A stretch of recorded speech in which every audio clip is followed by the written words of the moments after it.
Today I continue work on the engine for my Copart WRX. It has a brand new short block and I almost finished reassembling it, but not before I do lots of cleaning.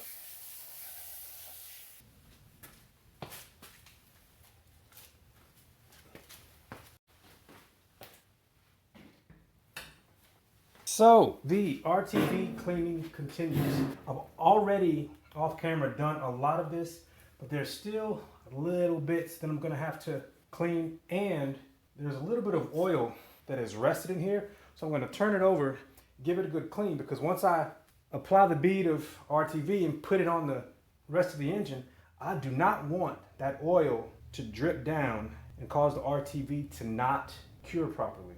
So that's the next task. A blade is really good, but you got to be careful because you can gouge this aluminum.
So I'm gonna let that dry. I think I got it pretty clean. It looks a lot better anyway. And go get a snack. But then I need to go ahead and clean off the front of this. And once it's clean, I'm gonna do a test fit because there's some stuff that I did not remove that may cause an issue, because that is a lot of RTV to seat properly.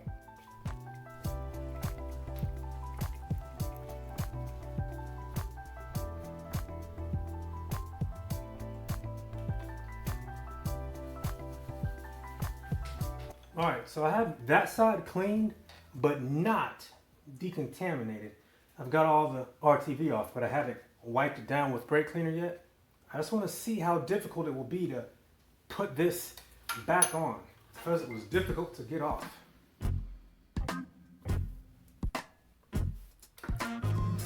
Make sure this is somehow tucked out of the way. I did several dry runs of trying to put this cover back on without hitting something, because if the RTV is on it, then I've messed it up. And every time I hit something, I started over.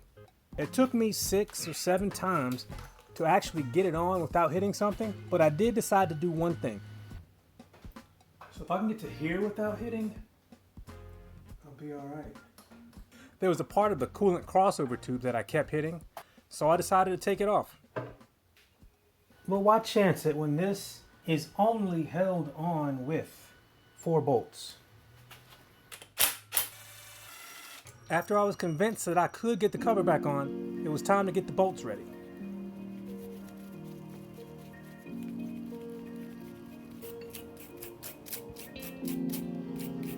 Yeah, so I hit him with the chaser, hit him with the brush, and then I hit him with some brake cleaner. And even if they're not pretty, the threads are clean enough to go in and out of the holes smoothly.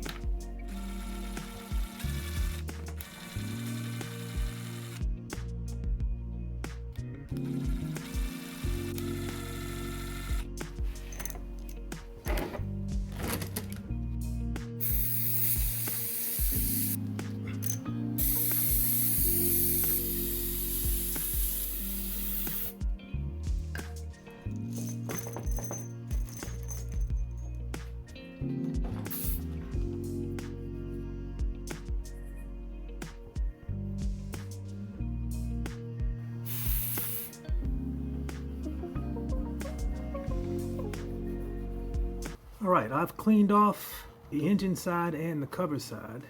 And now it's time to install new O-rings. I hope this will stay in.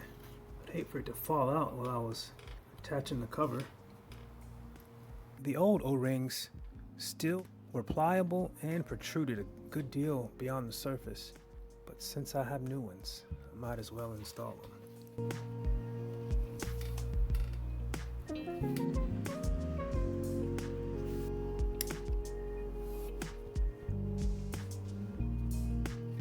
Alright, so there are 11 spots where they say put a dab of RTV where there are seams. I'm going to do my best to do that.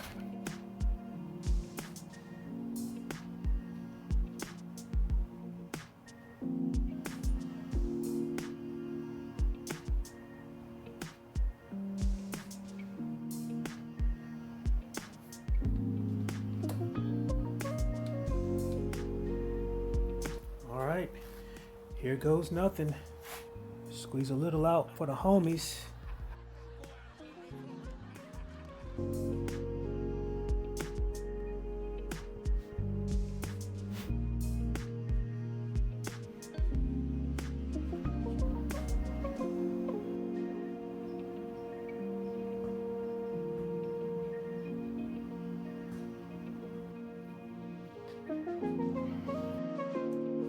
Even with the practice, I was still nervous.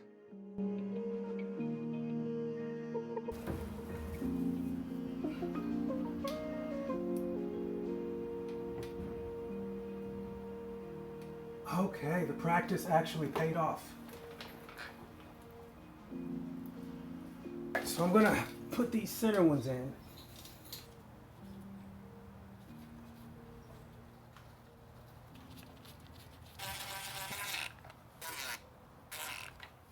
Okay, you can see the RTV is squeezed out. So I'm gonna give it about an hour before I come back and torque everything.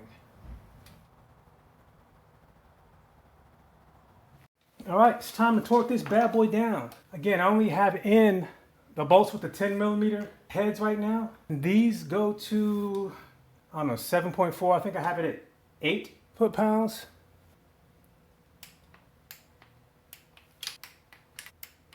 I didn't have these bolts in, but I'm going to put them in now.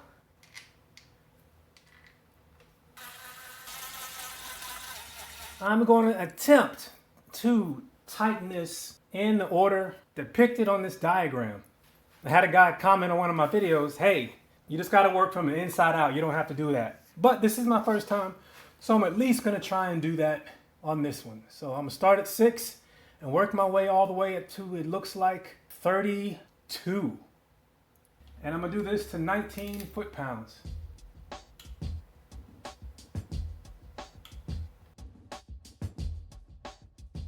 I could put the oil control valves and camshaft position sensors back on, but I do not want to disturb anything. I know it's secured by the bolts, but I don't want anything to free up oil and allow it to get to the RTV. So I'm going to be done for the night. And in the morning, nuts and bolts and lots of stuff back on. All right, the RTV is cured, so now I'm going to put the oil control valves back in and the camshaft position sensors back in. Oh, they all point up.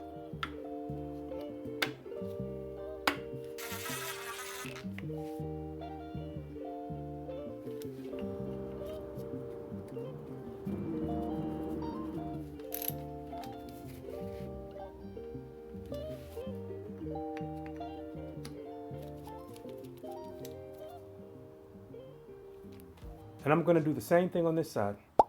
There we go. Now put the coolant crossover tube back on. I only removed this to make it easier to put the timing cover back on.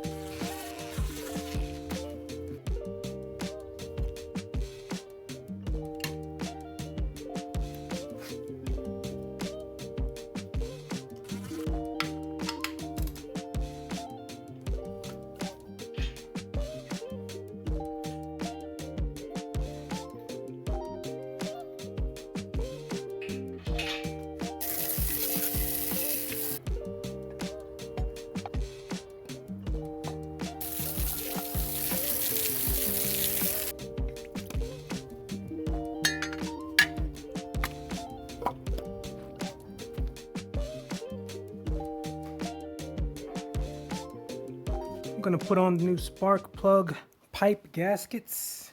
Instructions say to put a little bit of oil on them before you put them on. The old ones I took off looked fine, but I got new ones.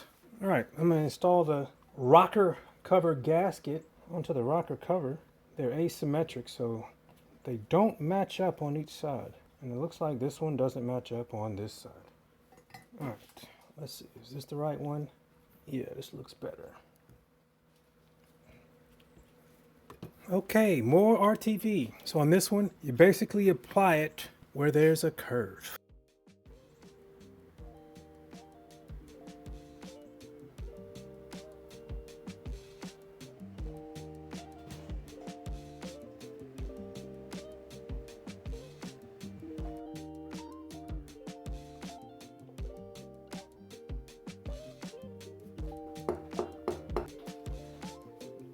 Not really squeezing out the RTV, so I'm gonna tighten it just enough that I see it happening. There we go. All right, the time has passed. I'm gonna snug the ones down that I haven't already and then tighten them to around 60 inch-pounds. And there is an order listed in the manual, and I'm going to follow it.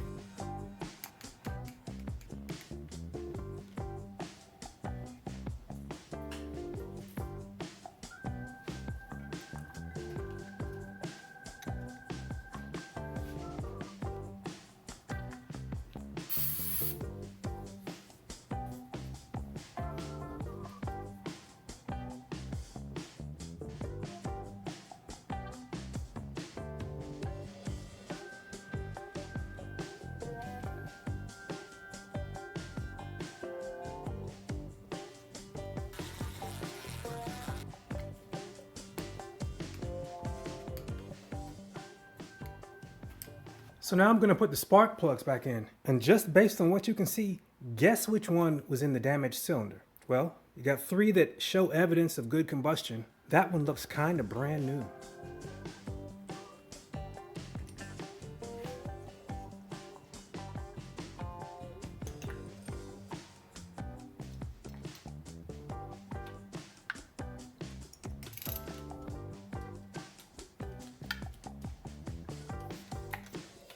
And I figured, why not throw back on the ignition coils?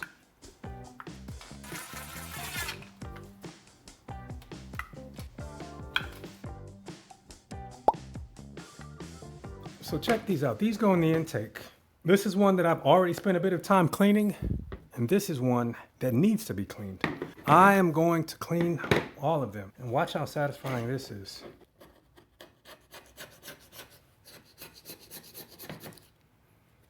The same carbon buildup that was on the valves.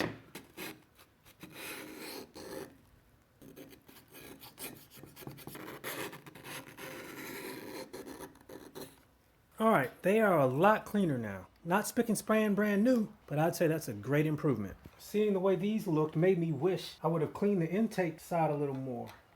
But lesson learned. Boom. All right, so what I'm gonna do is replace these gaskets. Even though they would still do their job, I got new ones and might as well take them out, clean this, and put the new ones in.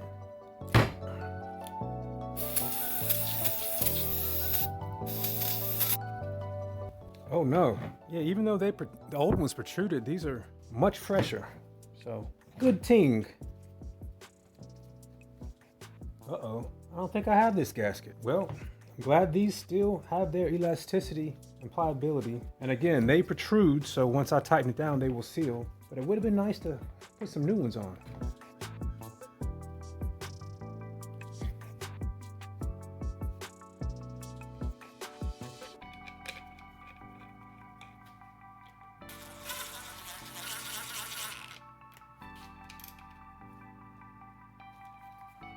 This was a good time to reconnect the fuel line too.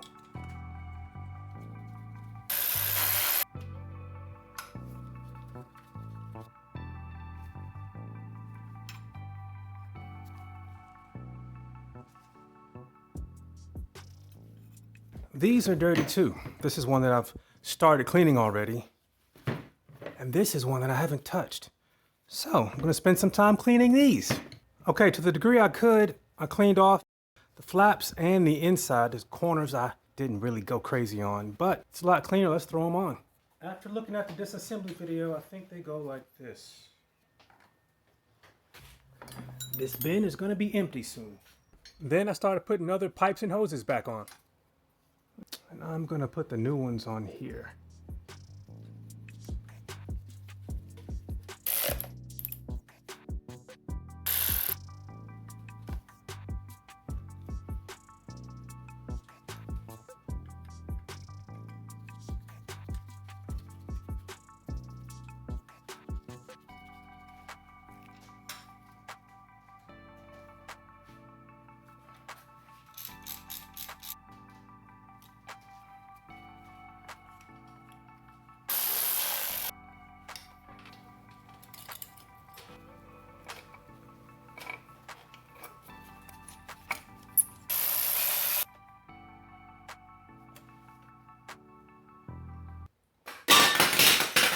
Dadgummit.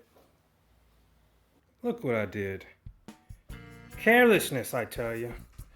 Needless to say, I was ordering a new part. Alright, let's try that again.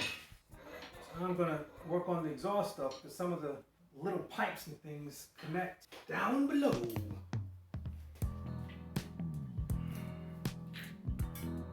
Alright, I cleaned off where the exhaust manifold mounts, and I got new gaskets.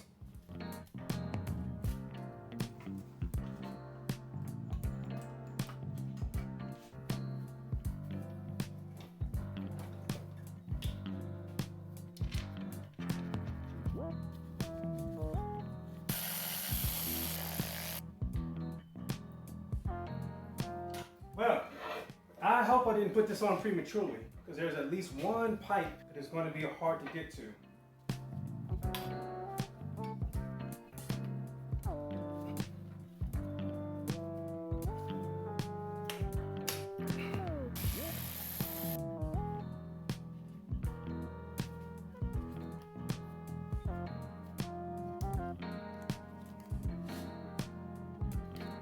I'll connect this now, but I know there's something over here that needs to go underneath this.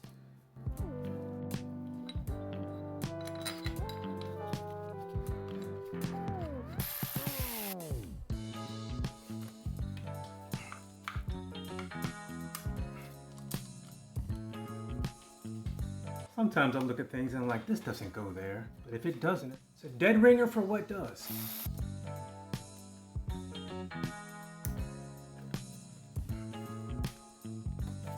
Yeah, that's where it goes.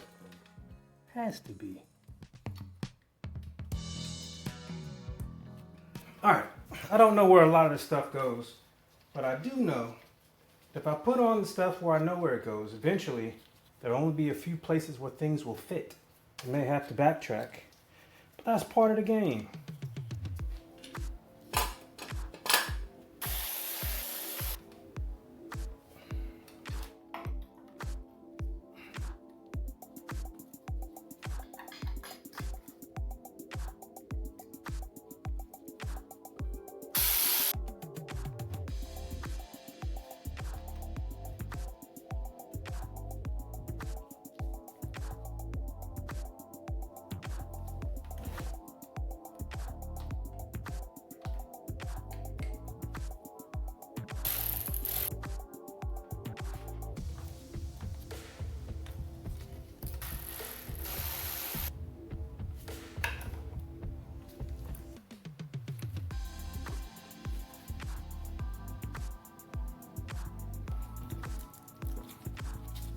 That's as far as I'm going to go today because I'm waiting on parts, in part because I broke one, but also I ordered a new stock bypass valve to replace the blow-off valve that came on the car. If you'd like to follow along, hit subscribe. If you'd like to see how I got to this point, check out the playlist. Thanks for watching. Take care.